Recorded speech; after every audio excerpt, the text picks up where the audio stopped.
नमस्कार, मैं कमलेश कबीर आपका एक बार फिर स्वागत करता हूं इस नए एपिसोड में। आज के इस एपिसोड में वैसे तो हम जो है वो मल्लिकार्जुन खड़गे की बात करेंगे, लेकिन साथ में हम झारखंड के एक महत्वपूर्ण मुद्दे पर बात जरूर करेंगे और इस घटना को मैं उस मुद्दे से जो है वो जोड़ के देख रहा हूं। ये एक जो है वो मेरा निजी आकलन है और उसकी क्यों जरूरत पड़ी उसका भी हम जो है वो इसमें पूरे वीडियो में कारण ढूंढने की कोशिश करेंगे। बिहार में कल राहुल गांधी की एक रैली थी गोड्डा में और उनका हेलीकॉप्टर को 1.5-2 घंटे के लिए रोक लिया गया था और उसके बाद में कांग्रेस पार्टी ने इसको मुद्दा बना लिया था। साथ में आपको पता होगा राहुल गांधी के बैग भी चेक किए थे, लेकिन जिस तरीके से महाराष्ट्र में उद्धव ठाकरे के हेलीकॉप्टर को रोका गया तो एक बड़ा मुद्दा बनाया गया और उद्धव ठाकरे की शिवसेना के बड़े नेताओं के द्वारा यह स्टेटमेंट दिया गया। और मैं आपको बताऊं, उनका एक प्रवक्ता है किशोर तिवारी, वो तो मीडिया चैनल पे उसने साफ तौर से बोला कि किसी की हिम्मत नहीं है जो उद्धव ठाकरे के हेलीकॉप्टर को रोक सके, इस तरीके की टिप्पणी की। लेकिन उसके बाद अमित शाह के जो है वो हेलीकॉप्टर को भी रोका गया, उसकी भी तलाशी ली गई। तो ऐसा नहीं कि चुनाव आयोग इस बार जो है वो एक तरफा कार्रवाई कर रहा है, वो सबको जो है वो रोक रहा है और अपने जो जो भी उनके रूल्स एंड रेगुलेशंस है उनको फॉलो करने की कोशिश कर रहा है। तो कल घटना क्या थी? वास्तविकता तो ये थी कि कल प्रधानमंत्री जिस एयरफोर्स के हवाई जहाज से देवघर गए थे उसमें कुछ टेक्निकल प्रॉब्लम आ गई थी। उसकी वजह से दिल्ली से दूसरा जो है वो जहाज भेजा गया और फिर उसके बाद में प्रधानमंत्री वहां से निकले। और ऐसी स्थिति में आपको पता ही होगा, जब प्रधानमंत्री का जहाज आता है तो नो फ्लाइंग जोन घोषित कर दिया जाता है आसपास के एयरपोर्ट से, और ये एक जो है वो सुरक्षा के कारणों की वजह से ऐसा किया जाता है। तो इसको जो है वो मुद्दा बनाया मल्लिकार्जुन खड़गे ने, और मल्लिकार्जुन खड़गे की जो है वो जामताड़ा झारखंड में जो है वो एक रैली थी। उस रैली में उनके हेलीकॉप्टर को भी जो है वो उड़ान में देरी की गई क्योंकि अमित शाह का हेलीकॉप्टर उतरना था, इसलिए 20 मिनट की देरी हुई। तो ये दो बड़ी घटनाएं हुई और इन दोनों घटनाओं के लेके मल्लिकार्जुन खड़गे ने भारतीय जनता पार्टी के ऊपर आरोप लगाया कि ये राजनीतिक, सारा जो हेलीकॉप्टर को रोकने का जो कारण था वो राजनीतिक था, कि भारतीय जनता पार्टी कांग्रेस को रोकने की कोशिश कर रही है। लेकिन जिस तरीके से पंजाब में प्रधानमंत्री नरेंद्र मोदी के काफिले को रोका गया था, उसके बाद से ही सुरक्षा एजेंसियां जो है वो बड़ी सजग है। और ये कानून जो है जिस तरीके का जिसकी हम बात कर रहे हैं, ये कोई भारतीय जनता पार्टी का बनाया हुआ कानून नहीं है, ये कांग्रेस पार्टी का बनाया हुआ कानून है। लेकिन इसके साथ में मल्लिकार्जुन खड़गे ने एक बात और बोली कि क्या टॉयलेट भी जो है वो प्रधानमंत्री के लिए रिजर्व कर दिए गए हैं, क्योंकि जो रिजर्व लाउंज जो प्रधानमंत्री के लिए थे वो राहुल गांधी को यूज नहीं करने दिए। ये जो है वो मल्लिकार्जुन खड़गे ने बोला। इसमें कितनी सच्चाई है वो तो मल्लिकार्जुन खड़गे ही जाने।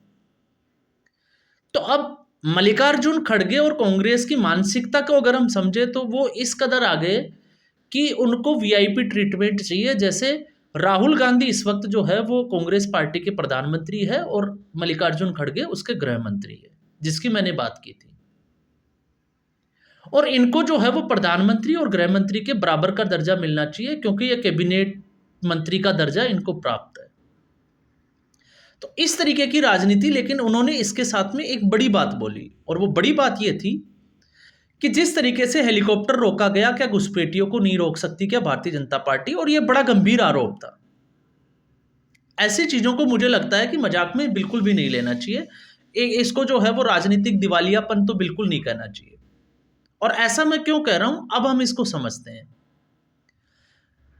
एनआईए दिल्ली की स्पेशल ब्रांच ने पटियाला कोर्ट में 8 जो है लोगों को गिरफ्तार किया था 22 अगस्त 2024 को, झारखंड से और कुछ राजस्थान के भिवाड़ी एरिया से।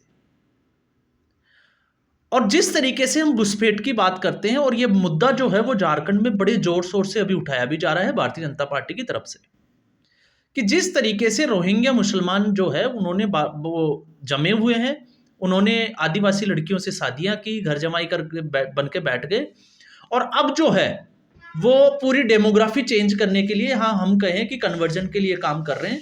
तो इस मुद्दे के ऊपर ये बात थी कि घुसपैठियों को क्या भारतीय जनता पार्टी रोक नहीं सकती, तो घुसपैठिया जो है वो आज की समस्या नहीं है, घुसपैठिया बहुत पहले की समस्या है। तो अब सबसे बड़ी समस्या ये है, या सबसे बड़ा मुद्दा ये है, कि जहां पे कांग्रेस पार्टी की गठबंधन की सरकार हो, झारखंड मुक्ति मोर्चा की, और उस सरकार में ऐसे जो आतंकवादी है जो झारखंड में, जिन्होंने जो है वो पीएम किसान सम्मान निधि जो योजना है उसके अंतर्गत अपना नाम लिखवा रखा है, और 6,000 रुपए साल के वो लेते हैं। इनमें से 2 आतंकवादी इस तरीके के हैं। तो आप अंदाजा लगाइए कि ये समस्या जो है वो कितनी महत्वपूर्ण और कितनी बड़ी समस्या है, जिस पे बात करनी चाहिए, लेकिन इस पे जो है वो कोई खुलकर बात करने की तहमत, या हम कहें कि जहमत भी नहीं उठा रहा है। और दूसरा, 2022 की ही मैं आपको बात करूं, तो जब किसान सम्मान निधि योजना के लिए यह आदेश दिया गया कि सबको केवाईसी या अपने कागजात जमा कराने होंगे, तो लगभग 15 लाख से ज्यादा फर्जी किसान लाभार्थी जो है वो झारखंड में पकड़े गए, जिनके खाते बंद कर दिए गए। क्यों? क्योंकि उनके पास कागजात नहीं थे। तो अब आपको शायद इससे ये समझ में आएगा कि सीएए और एनआरसी भारत में क्यों जरूरी है। और जब सीएए और एनआरसी की बात भारतीय जनता पार्टी करती है, तो इन विपक्षी पार्टियों के पेट में दर्द क्यों उठता है? क्योंकि इनका बड़ा वोट बैंक जो है वो इसी से चलता है। अगर किसी एक स्टेट से 15 लाख ऐसे खाते बंद कर दिए जाएं, और ये मैं नहीं करा, आप गूगल पे सर्च करिए, आपको शायद सारी रिपोर्ट जो है वो आपके सामने आ जाएगी।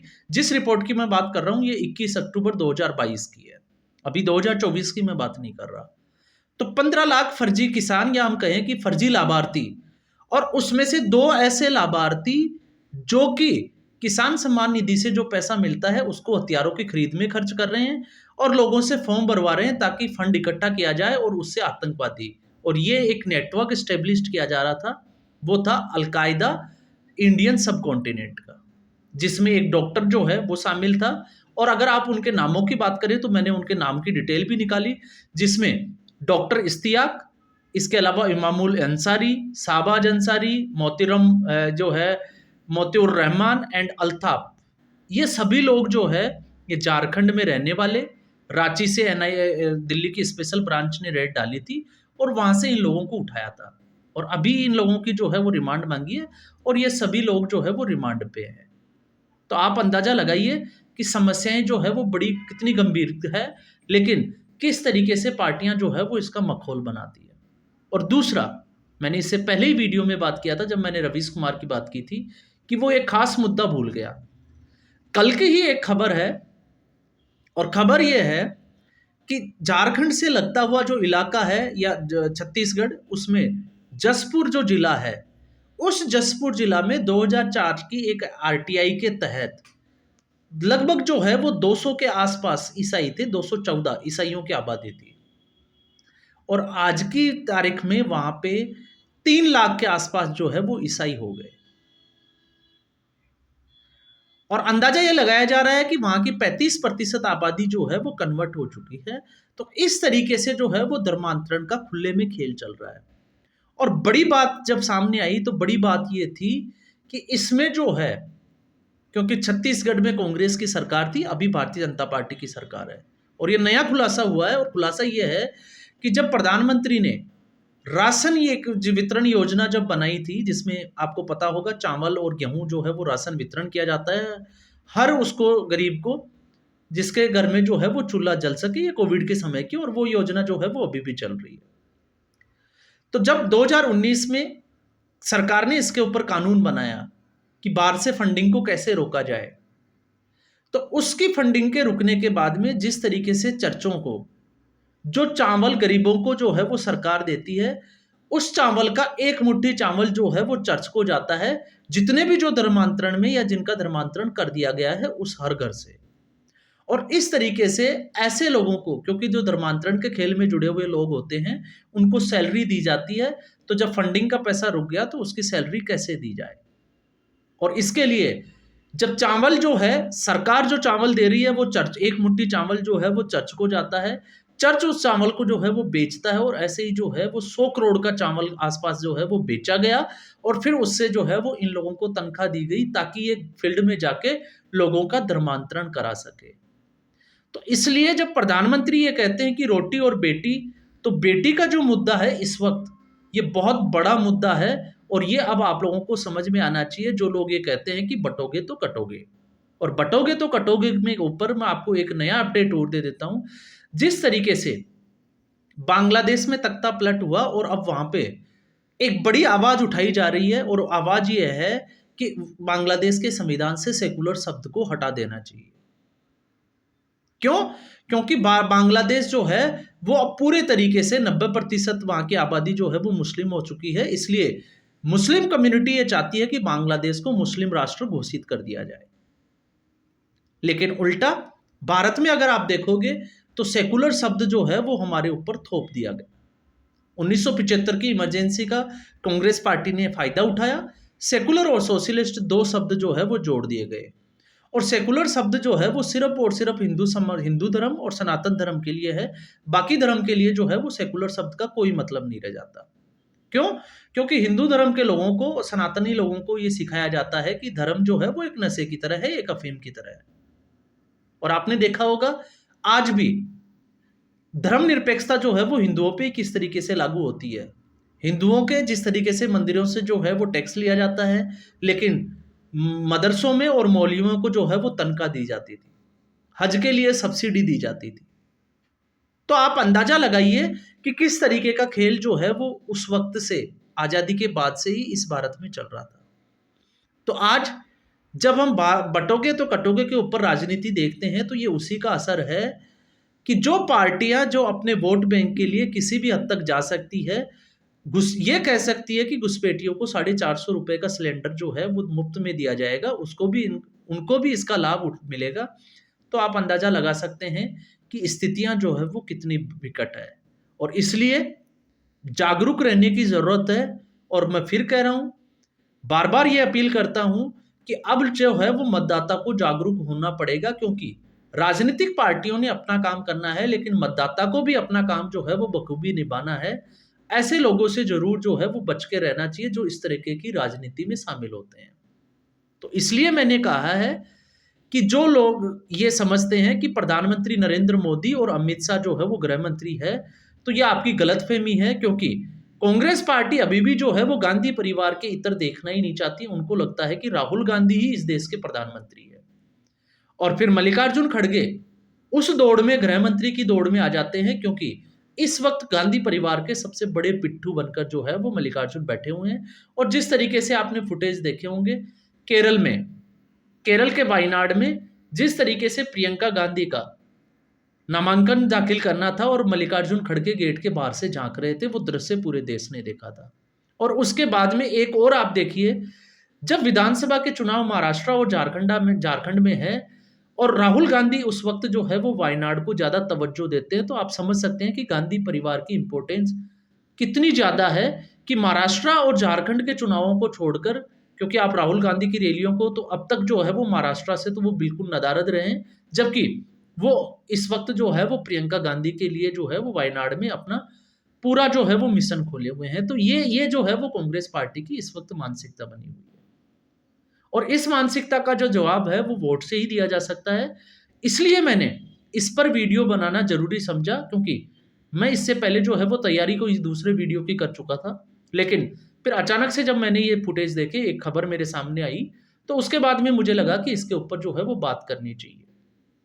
तो अब इसमें जो आता है कि रोहिंग्या घुसपैठियों से जो है वो नुकसान क्या है, तो शायद आपको समझ में आ गया होगा कि जो टैक्स हम भारतीय पे करते हैं, उस टैक्स का सरकार जो है वो अपनी योजनाओं में, वेलफेयर स्कीम में जो है वो उसको खर्च करती है, और उस वेलफेयर स्कीम में फर्जीवाड़े के तहत ऐसे लोग जो है वो उसका फायदा उठाते हैं, अपने लिए मकान बना लेते हैं, अपने लिए जो है वो सम्मान निधि योजना का पैसा लेते हैं, और फिर उस पैसे से जो है वो हथियारों की खरीद करते हैं, और उसका इस्तेमाल जो है वो भारत में आतंकवादी गतिविधियों के लिए करते हैं।